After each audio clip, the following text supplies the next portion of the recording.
Hey everybody, what's going on? I am about to take a road trip in my Tesla Model S from San Francisco to Los Angeles.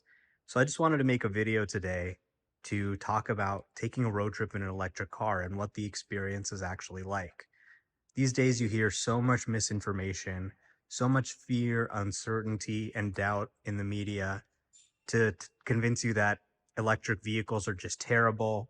If you take a road trip in them, you're going to be waiting hours to charge. It's going to be confusing. It's going to be horrible. When in reality, I love taking a road trip in my electric car. It's actually a much better road trip machine than a gas car in many ways, and a much nicer, more luxurious experience overall with FSD and with the Supercharger network. So I'm just going to make a video today. I'll make a few videos across the trip to show you what it's really like. So here we got our suitcases, and you can see that the car is plugged in. So I'm here in my San Francisco apartment. It's a shared garage, but I actually just have this plugged in to a normal wall outlet. So you can see here, these are plugs that are probably much like your household plugs. And the EV charger is just plugged into two outlets, and it's giving my car a charge. So it's not even a particularly fast charge. You probably have outlets to do this in your garage. But the trick is now I can actually charge while I'm sleeping and wake up with a full charge. So instead of having to go out and stop and get gas somewhere when you're taking a road trip like in a gas car, you actually get to start with a full tank of gas, so to speak, a full battery, and you don't have to waste any time doing that. So then you only need to make a stop on the road if you get too low, but many trips you can make without stopping at all. So let's go ahead and load our luggage in. I'm going to open up the trunk. You can see there's a ton of space in this thing, which is great. I actually used to fly a lot between San Francisco and LA. Now I take autopilot and FSD instead, because you can just throw all your stuff in the car. You've got tons of space. You can leave when you want. You don't have to worry about delays. And you can see there's actually an under trunk area. So I have some more stuff hidden under there. And you can see there's a lot of space here. So I'm going to go, let's put our suitcase in.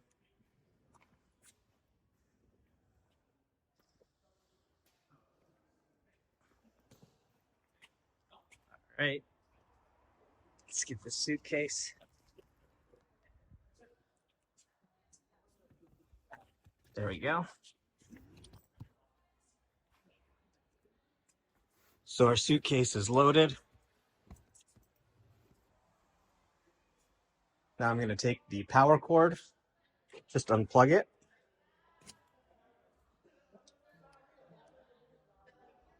And I'm going to hang it up here so that when I come back, it's there and ready for me to charge when I arrive back home. So we're going to take that, close the trunk. And then, for my backpack, it's got some stuff like my laptop in it that's really valuable. I don't want to put it necessarily with the suitcase. I want to put it in a more secure location. So you've actually got extra space here in the front where the engine would be.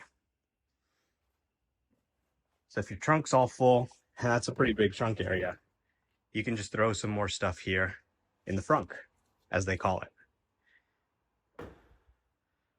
So there you go.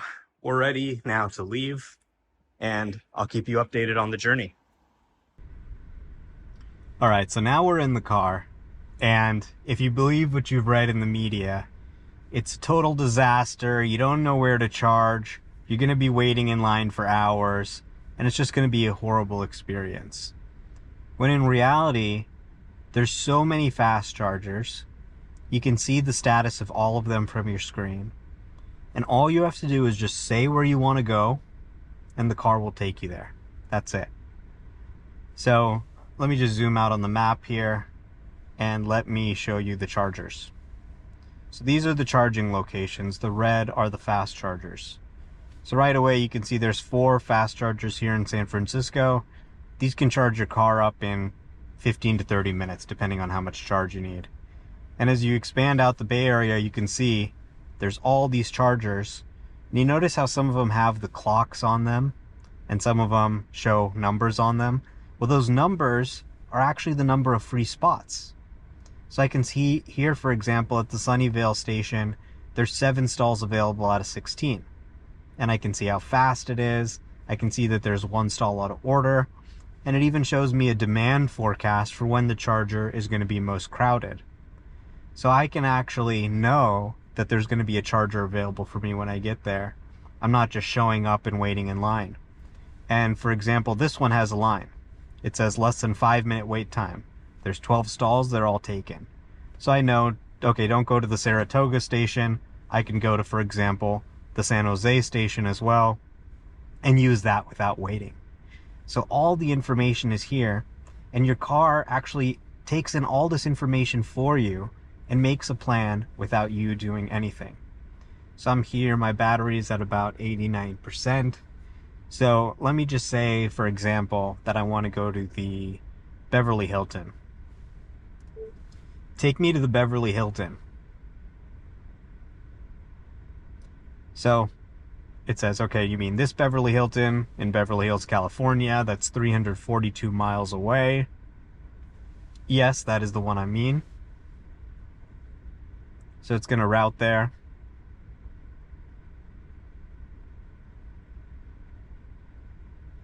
And you see that it's plotted 1 charging stop for about 30 minutes. I didn't have to do anything. It went ahead and said, okay, when you're at 20%, we're going to stop here. We're going to charge for 35 minutes. And you can see this station actually has 80 stalls. An 80 stall station, wow. And 44 of them are available. So monster Thanksgiving traffic right now. 40 out of 80 stalls are taken, but it's routing me to this location, and I'm going to charge up there for about half an hour. And you can see that there's restaurants, there's bathrooms, there's coffee, there's hotels, there's shopping, and there's Wi-Fi at the charging station at that location. So let's go check it out. I'm actually super excited to check out that 80 stall location. And you can see it's pretty simple. It's about 1 o'clock right now, and I would be getting to the Beverly Hilton around 7 o'clock. So that accounts for the driving, that accounts for the charging time, stopping to charge. And, you know, that's in about, 3 hours. So about halfway through the 6-hour drive. So halfway through, I get to get out, stop, go to the bathroom, get some food, and then my car will be done charging, and I'll get back in the car and continue. So I said, take me to the Beverly Hilton. Now I just take the car and just push one button to activate autopilot. And that's it. We're off to Los Angeles. All I had to do was just say where I want to go, and the car started taking me there. I don't have to worry about where the charging station is or whether there's a stall full, because it has all the data, and it's actually going to take me to the charging station itself. Even just driving on city streets, it's going to pull all the way into the parking lot entirely on its own. All right. So I'll keep you posted as we get closer to the charging stop and show you everything about the journey, everything I need to do to make it to our destination. Armed.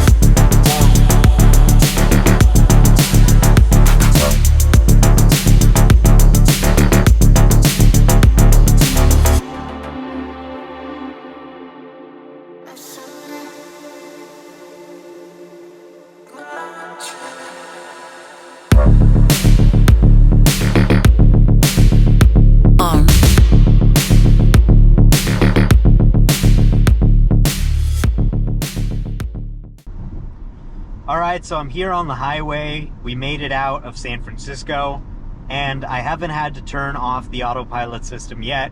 It's been driving the entire time. You can see there's a lot of traffic right now exiting San Francisco. Naturally, Thanksgiving's coming up. People are probably starting to travel for the holidays. And this is the great part of traveling in an electric vehicle. Instead of being frustrated and hitting the gas, hitting the brake, having to keep up with all this traffic, the software can just do it for me. You can see here, it's showing what it's seeing in the driver display.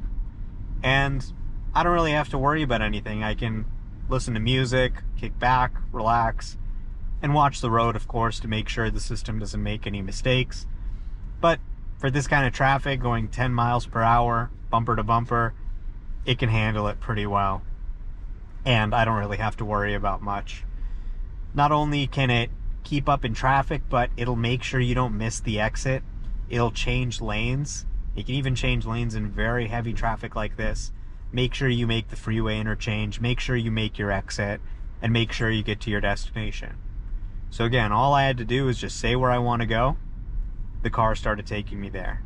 We're on the highway now, we're continuing, and we're about 2 hours and 20 minutes away from our charging stop.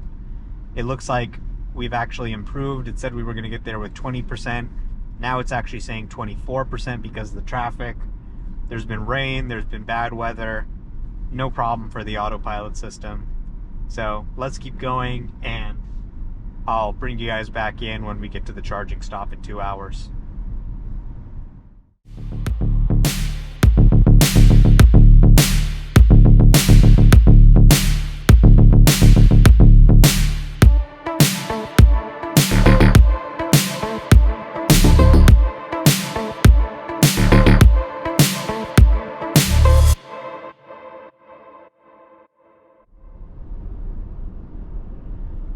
All right, we are getting pretty close to the charging stop now.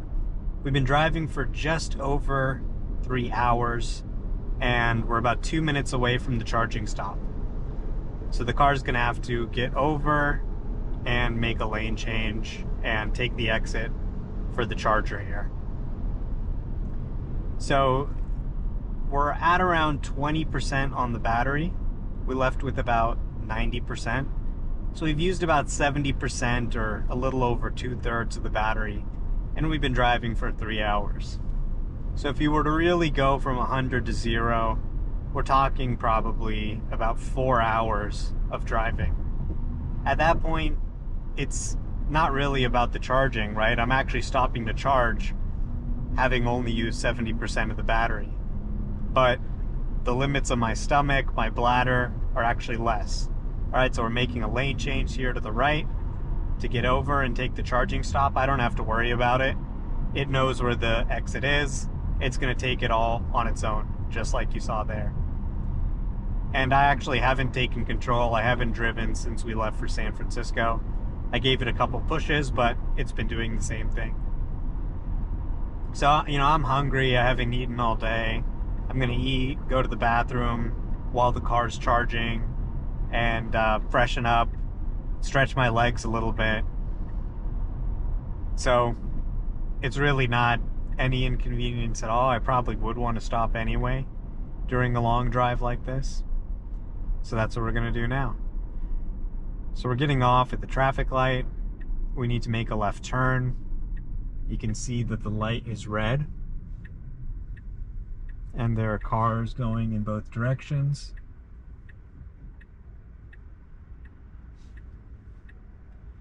So we'll just wait for the green light here. All right, the light is green, and here we go. Nicely done.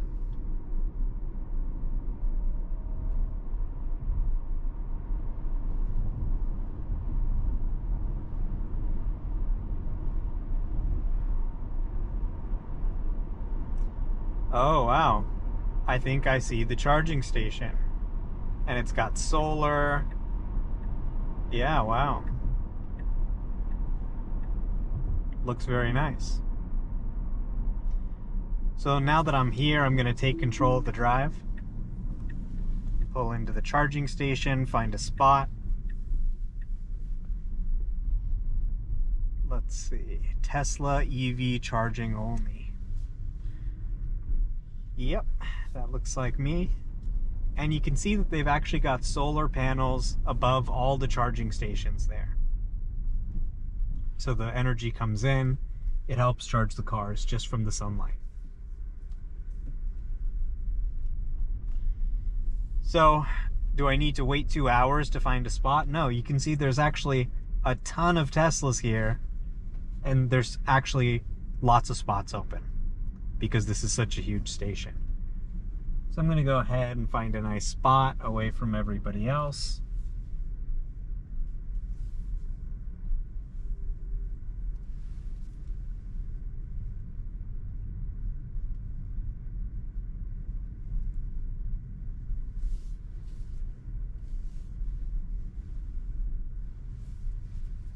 All right, let's pick this last one here.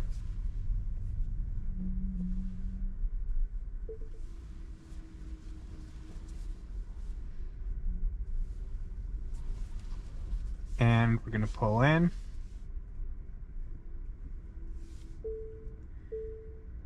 And there we go. We made it to our stop.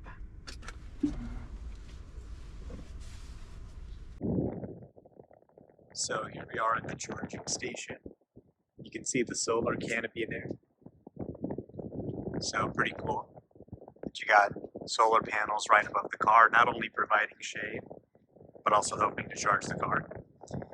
So now what do I do to charge the car? All I do is I pick up this connector, push the little button to open the charging port, and I plug it in. That's it.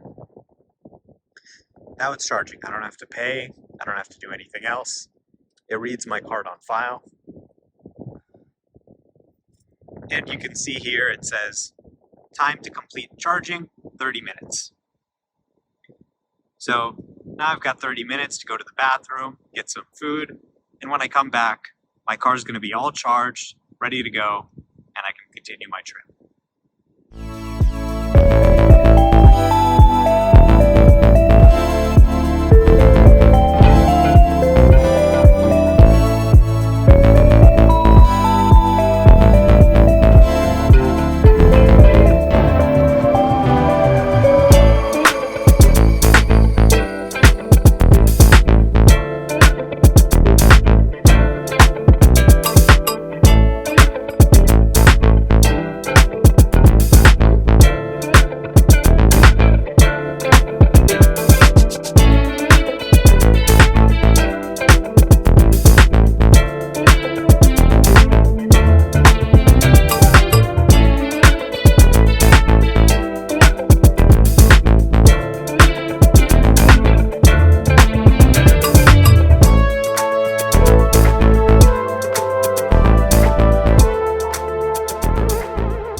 So over here you can see the Electrify America station. We have other non-Tesla EVs charging here. Looks like 2 Mercedes EQ electric SUVs. We have a Chevy Bolt. We have a Ford F-150 Lightning. And we have a Chevy Bolt waiting.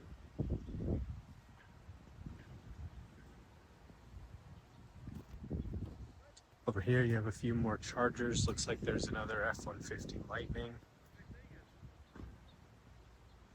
So you can see just the variety, the number of different EVs here. Looks like there's a Volkswagen ID4.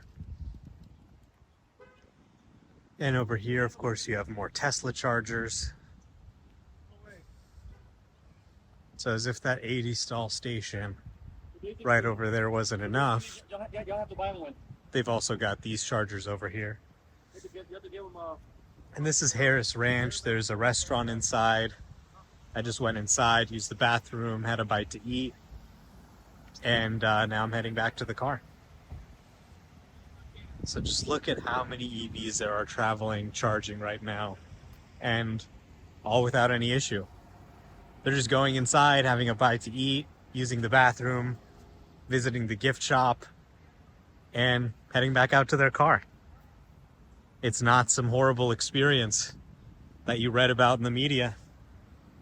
Look at all the people doing it. like it's normal. Because it is. There's a Mustang Mach-E. There's some more Teslas. Probably people who charge and they got done charging and decided to just park because they wanted to spend some more time inside, have lunch. This one looks like a new Model X. So really, the charging typically takes less time than you do to eat, go to the bathroom, and get ready to go. Contrary to people telling you it's too long, sometimes you actually wish it was longer, so that you'd have more time to do everything you need to do. Sometimes you kind of have to rush, the way some of these fast chargers are just getting so quick. And just look at these gas prices here as I'm walking back. $6 to $7 a gallon. So these are the higher prices you pay for gas when you're on a road trip. And instead of paying $7 a gallon, like these people here, and these people over here, we're over there with a super low cost charge from the sun. So let's compare. I'll check the price when I get back in there. So, you know, if you had a 15 gallon tank of gas, then that would be about $100 to fill up here, right? So over $100 to fill gas, you know, let's say $70 to $100, depending on the size of your tank, 10 to 15 gallons. And let's compare to what the cost of the Supercharge is once the car's fully charged. All right, so we're getting back to our solar powered charging station. We actually took a little bit too long. The car actually finished charging and we're late, so that's not good. I like how they have these little picnic tables here for people to eat.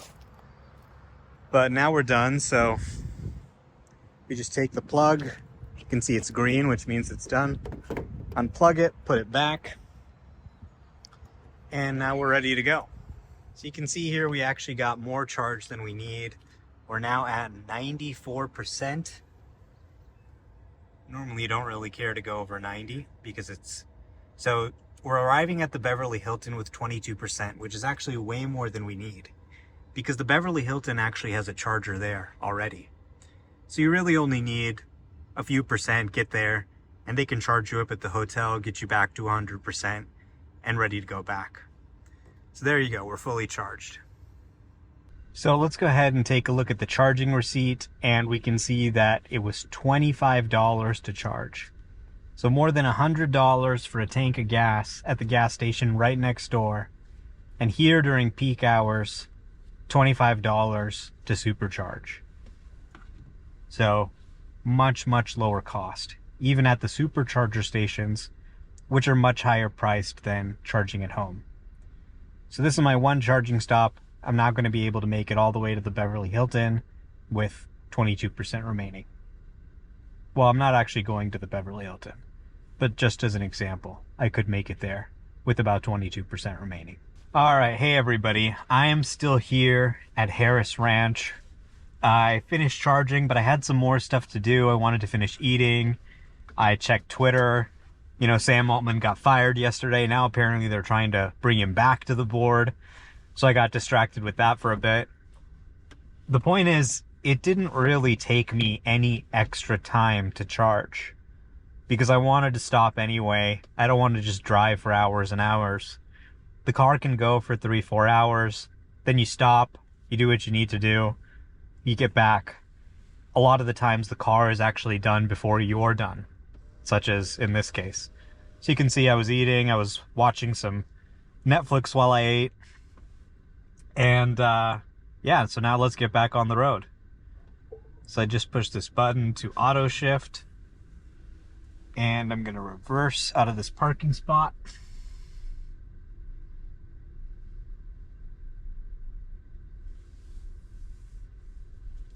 So great, by the way, to see so many different EVs of all shapes, sizes, and brands charging here.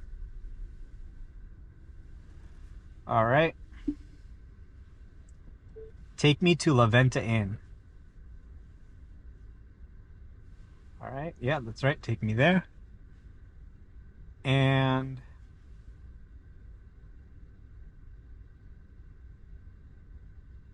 there we go.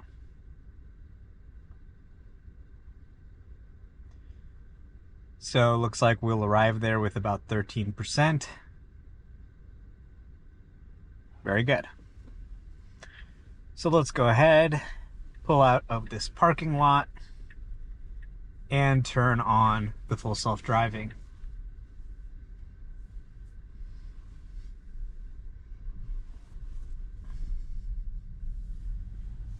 There we go. Let's turn it on.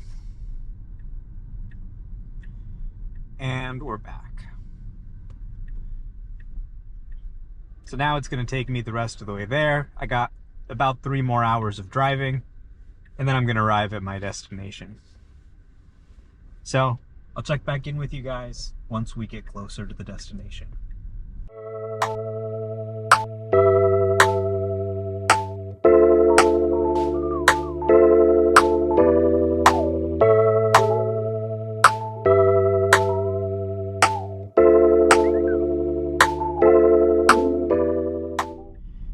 All right, so we are approaching our destination. The FSD did all of the driving, took us from San Francisco down to Palos Verdes at the south of Los Angeles County, and didn't really have to take any extra time. 30-minute stop to charge, but I ended up actually stopping longer than that, so it didn't really take any extra time. Gas station maybe would have been 10 minutes, let's say, so maybe it's an extra 20 minutes, but not having to drive with FSD makes it so much easier that if you told me, hey, do you want a gas car? You can save 20 minutes potentially. I'd say no way. Plus, even if I had the gas car, I wouldn't have just stopped for 5 minutes like a pit stop and run back on the road anyway. I probably still would have wanted to go to the bathroom, eat some lunch, maybe check my phone, make a call, whatever. So the theoretical gain of being able to make this super quick pit stop, in practice, nobody really wants to travel like that. I mean, it's actually kind of unhealthy to go for hours and hours without stopping, stretching, taking care of business. So I'd take an EV any day, especially an EV with FSD, over a gas car. To suggest that a gas car is better for road trips, I mean, I just laugh at that idea. Who wants to have to sit in traffic for hours, pay more than you would for charging? For what? The benefit, it's really a lot more imaginary than people think. People think it takes hours and hours to charge. No. 15 to 30 minutes for a charging stop. That'll get you just enough juice to make it to your next stop. So, if you haven't tried to take a road trip with an EV, rent a Tesla, try it out. You might find it's actually easier than you think. And here we are. We're pulling into the destination.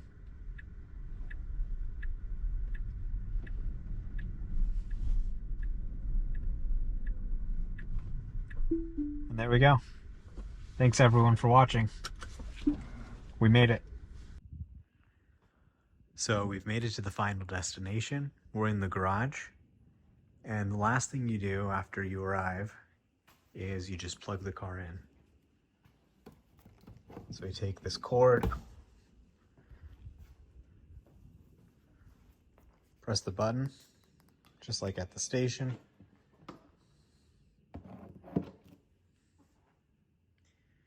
And that's it. So the system actually knows what time the power rates get cheaper. So it knows here that the electricity is cheapest after 10. So it's going to wait until 10 o'clock to start charging. So I will wait until after 10 o'clock to charge, but I went ahead and pushed start charging just to show you guys what it looks like. And you can see here that it says it's going to be about 6 hours and 40 minutes to get the charge to where I want it to be. So basically, in the time it takes me to sleep, I'm going to wake up in the morning and have a full charge. I charge before I leave, I charge when I arrive, and then I only have to make a pretty short charging stop along the way, or no charging stop in many cases. So I don't have to worry about going to get gas after I'm done with the trip.